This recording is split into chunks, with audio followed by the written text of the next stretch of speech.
అందరికీ నమస్కారం అండి. స్వాగతం సుస్వాగతం మన ఛానల్కి. ఈరోజు వీడియోలో మనకి ఈ సంవత్సరమున మొట్టమొదటి సూర్యగ్రహణం అనేది ఎప్పుడు ఏ రోజున ఏర్పడుతుంది, మన ఇండియాలో కనిపిస్తుందా, పట్టు విడుపు సమయాలు ఏమిటి, అసలు ఏ ఏ ప్రాంతాల్లో కనిపిస్తుంది, గ్రహణ నియమాలు పాటించాలా వద్దా, ఇలాంటి వాటన్నిటి గురించి తెలియచేయడానికి మీ ముందుకు వచ్చేసానండి. వీడియోని స్కిప్ చేయకుండా చూడండి, అప్పుడే మీకు పూర్తి సమాచారం అనేది క్లియర్గా తెలుస్తుంది. భూమికి సూర్యుడికి మధ్య చంద్రుడు వచ్చినప్పుడు భూమి మీద కొంత భాగానికి సూర్యుడు పూర్తిగా కానీ లేదా పాక్షికంగా కానీ కనపడకపోవడం వల్లనే సూర్యగ్రహణం అనేది ఏర్పడుతుంది అనే విషయము మన అందరికీ తెలిసిన విషయమే కదండి. అయితే ఎప్పుడు మనకి సూర్యగ్రహణం అనేది అమావాస్య నాడు మాత్రమే ఏర్పడుతుంది. అయితే ఈ 2024 సంవత్సరంలో ఏర్పడేటువంటి మొట్టమొదటి సూర్యగ్రహణం ఎప్పుడు అనే విషయం గురించి ఇప్పుడు తెలుసుకుందాము. మనకి ఈ 2024 సంవత్సరంలో మొట్టమొదటి సూర్యగ్రహణం అనేది ఏప్రిల్ 8 సోమవారం రోజున సంభవిస్తుందండి.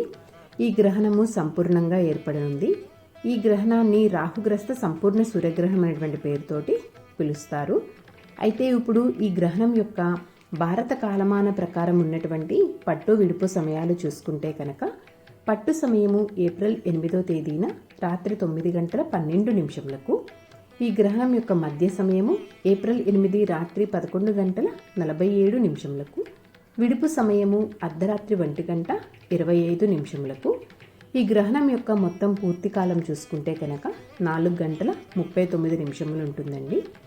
అయితే ఇక్కడ తెలియచేసినటువంటి గ్రహణం యొక్క సమయములు చూసుకుంటే రాత్రివేళ ఉన్నాయి కాబట్టి మనకి భారతదేశంలో రాత్రివేళ సూర్యుడు కనిపించడు కనుక మనకి ఈ గ్రహణం అనేది భారతదేశంలో కనిపించదండి.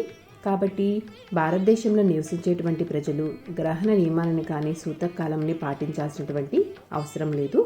అలాగే గర్భిణీ స్త్రీలు కూడా గ్రహణ నియమాలు పాటించాల్సినటువంటి అవసరం లేదండి.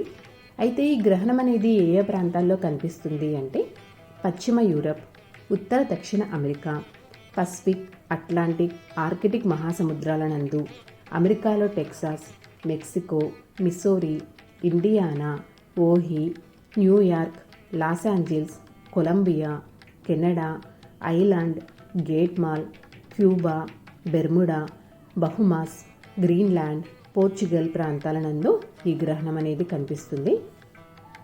ఇక్కడ తెలియజేసినటువంటి ప్రాంతాలలో మన ఇండియన్కి సంబంధించినటువంటి వారు నివసిస్తూ ఉంటే కనుక అక్కడ ఉన్నటువంటి ఏ ఏ ప్రాంతాలలో గ్రహణం యొక్క సమయంలో ఉంటాయో ఆ టైమింగ్స్ని బట్టి మీరు తప్పకుండా గ్రహణ నియమాలని సూతకాలంని పాటించాల్సినటువంటి అవసరం ఉందండి.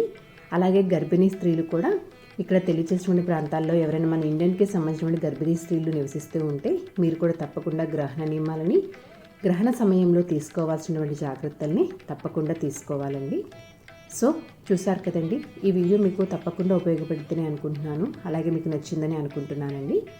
నా వీడియోస్ కనుక మీకు నచ్చినట్లయితే ఈ వీడియో ఎంతో కొంతమందికి ఉపయోగపడుద్దని అనుకుంటే ఇక్కడ నేను తెలియజేసినటువంటి ప్రాంతాలలో మీ ఫ్రెండ్స్ కానీ మీ ఫ్యామిలీ మెంబర్స్ కానీ ఎవరైనా నివసిస్తూ ఉంటే వారికి తప్పకుండా ఈ వీడియోని షేర్ చేయండి. వారికి ఎంతో కొంత ఉపయోగపడుద్దని అనుకుంటున్నాను. ఇంకొక మంచి కంటెంట్ తోటి ఇంకొక మంచి వీడియోతోటి మిమ్మల్ని మళ్ళీ కలుస్తానండి. అంతవరకు సెలవు. మరి సర్వేజన సుఖినో భవంతు. స్వస్తి.